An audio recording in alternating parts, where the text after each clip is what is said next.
तो आ गए फिर से। तो तुम्हारे स्कूल के एग्जाम्स जैसे ही खत्म होते हैं ना, तुम्हारे घर वालों का एक ही मोटिव होता है कि इसके सीनियर से पुरानी किताबें लेके इसके मुंह पे मारो। खुश कैसे है हमारा बच्चा। और हाँ, उन किताबों में कवर नहीं होता था, सीधे पेज से ही स्टार्ट होती थी वो किताबें। और किताबों की ऐसी हालत देख के मेरे को कभी कभी लगता था कि हमारे सीनियर लोग सड़क पे बैठ के रगड़ते थे क्या किताबें। और अनवांटेड चैप्टर पहले से ही फटे हुए रहते थे। स्कूल में मैम वाला चैप्टर पढ़ा रही, तुमको चैप्टर ही नहीं मिल रहा है। मैम वो हमारी बुक में पेज नंबर 90 से बढ़े तक है ही नहीं।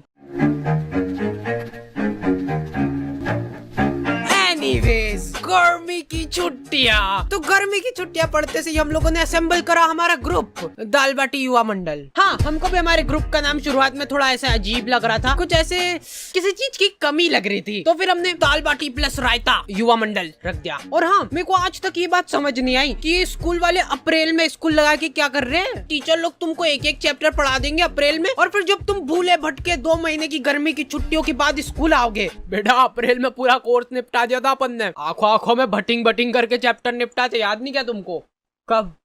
और ये जो गर्मी की छुट्टियों के मजे रहते हैं ना, ये सिर्फ शुरुआत के 5 दिन रहते हैं। उसके बाद तुमको सूझ नहीं पड़ेगी कि करे तो करे क्या। मैं सो के थक जाता था, फिर सो के उठने के बाद मेरे को रेस्ट करना पड़ता था। तो इतनी आलस फैलाने के बाद हम लोगों को ख्याल आया दाल बाटी प्लस रायता युवा मंडल का। अब बात हमारी नहीं रही है, दाल बाटी प्लस रायता युवा मंडल मल्टीप्लाई बाय चूरमा भी कर दे क्या। तो हमारी कॉलोनी में एक बार एक कुत्ते का पिल्ला नाली में गिर गया था। क्या मालूम क्या रो रहा था उसके नाम को। जिन लोगों को नहीं पता है, हमारी कॉलोनी में बहुत ही दयालु लोग रहते थे। ऐसे पूरी कॉलोनी वाले इकट्ठे हो गए नाली के आसपास। वो कुत्ता चिल्लाया जा रहा है और ये लोग हिम्मत नहीं आना, नहीं मर रहा होगा तो मर जाएगा वो कुत्ता ये सुन के। और कुछ बहुत ही ज्यादा मंद बुद्धि लोग, अरे ये बड़ा वाला बटापन ऐसे अंदर फेंकते नाली के अंदर, तो इससे से प्रेशर दबाव बनेगा और वो पिल्ला ऐसे उचक के बाहर आ जाएगा, है कि नहीं? घर जाओ, आप हो गया आपका। और लड़कियां, ओह वाह कितना क्यूट है, मर जाएगा वो। फिर मैंने सोचा कि ये दुनिया बहुत ही मतलबी है, इसलिए मेरे को भी अब मतलबी बनना पड़ेगा, क्योंकि वहाँ पे लड़कियां भी थी। तो मेरे को ऐसा लगा कि अरे मैं ऐसे किसी की जान बचा के एकदम हीरो की क्या बात है, ऐसा कुछ हो जाएगा। अरे आजा। और मैं पूरा ऐसे डायलॉग वगैरह लिख के ले गया था कि पिल्ले को निकाल के ये बोलूंगा, अगर मैं नाली में हाथ डालने से किसी बेजुबान की जान बच रही है तो मैं डालने के लिए तैयार हूँ हाथ नाली में। कोई सुन ही नहीं रहा है। ये डोकरा वो वीडियो रिकॉर्ड करके मेरे को व्हाट्सएप पे भेजा और लिखता है लमाओ हिंदी में लमाओ लिखा है इसने। मेरे को ऐसा लगा था कि जब भी हम लोग ऐसे कॉलोनी में निकलेंगे तो लोग गाना चलाने लग जाएंगे, हीरो। नहीं, कुछ नहीं करा इन लोगों ने, ये लोग कुत्ते को अप्रिशिएट कर रहे हैं। देख, मैं बोला था ना, हिम्मत नहीं आ रही तो निकल जाना तू। देखो यार, कॉलोनी वालों ने मेरे को शाबाशी वगैरह नहीं दी, वो सब ठीक है, लेकिन इनको क्या मालूम क्यों ऐसा लगने लग गया कि मेरे को नाली में हाथ डालने में मजा आते हैं। मेरे पास नाली साफ करने के लिए ऑफर आने लग गए, लेकिन मैंने सारे ऑफर्स को ठुकरा दिया।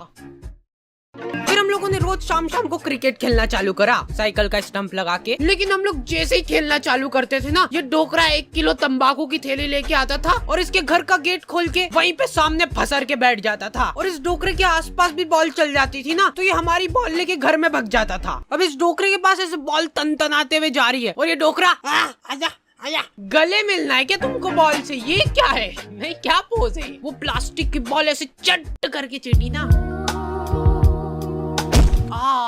हमको तो बहुत मजा आ गए थे, वर्थ इट था हमारा खेलना। अरे यार, इनकी तो सांस चल रही है, ये हमारे नहीं क्या? मारे जा रहे डोकरे। खैर, अभी तक तो हो गया मजाक मस्ती चुटकुले वगैरह, लेकिन तुम लोगों ने अभी तक मेरा इमोशनल साइड देखा नहीं है। रुमाल वगैरह रख लेना पास में सेबड़ा पोंछने के लिए। तो एक बार की बात है, एक छोटे से गांव में एक छोटा सा डोकरा रहता था, मतलब हाइट छोटी थी उसकी। उस डोकरे को चूसने का बहुत शौक था, आम चूसने का बहुत शौक था। वो बहुत ही गरीब था, उसके पास आम खरीदने तक के पैसे नहीं थे, इसलिए जो लोग आम खाते थे उनके पास जाके बैठ जाता था और उनको नजर लगाता था। आपको भी खाना आम?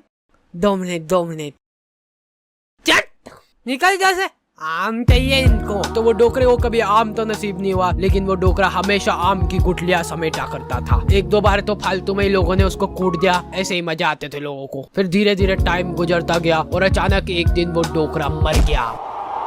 गाँव वालों को उसके मरने पे बहुत खुशी हुई। उन्होंने शादी पार्टी का माहौल बना दिया था, एकदम भोभा कर दिया था बिल्कुल। फिर कुछ सालों बाद उनके गांव में ढेर सारे आम के पेड़ उग गए। तब जाके गांव वालों को समझ आया कि वो डोकरा गुठलियों का क्या करता था। सारे गांव वाले बहुत चक्के रह गए। फिर सभी गांव वालों को अपनी गलती का एहसास हुआ और उन्होंने काटो ये सारे पेड़, फालतू उगा के चल गया यहाँ पे, मरते मरते भी ढंग का काम करके नहीं गया। तो मोरल ऑफ द स्टोरी ये है कि पेड़ काटो।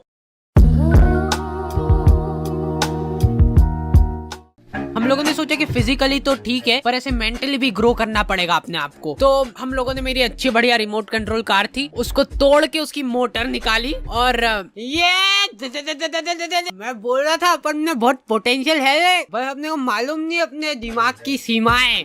और हमारे इधर एक टोपेश नाम के आदमी की किराने की दुकान थी, ठीक है। तुम 24 घंटे में से कभी भी इसके दुकान के सामने से निकलो, इसके 2 लफंगे दोस्त और ये तीनों का मुंह चलता ही रहेगा। ये तीनों ही खा खा के सामान खत्म करते थे इसकी दुकान का। नहीं, पर उन भाभी को देखना एक बार, गौर से देखना एक बार, उनमें है कुछ अलग बात है उनके चेहरे में, ऐसे देख के हो जाता है। अरे नहीं, मैं बता रहा हूँ, आपने अभी उनको बिना मेकअप के देखा नहीं है, लेकिन नेचुरल ब्यूटी भी तो होती है कुछ चीज। भैया ये एक नीम वाली साबुन की टिक्की दे दो। ये लो हाजिर है।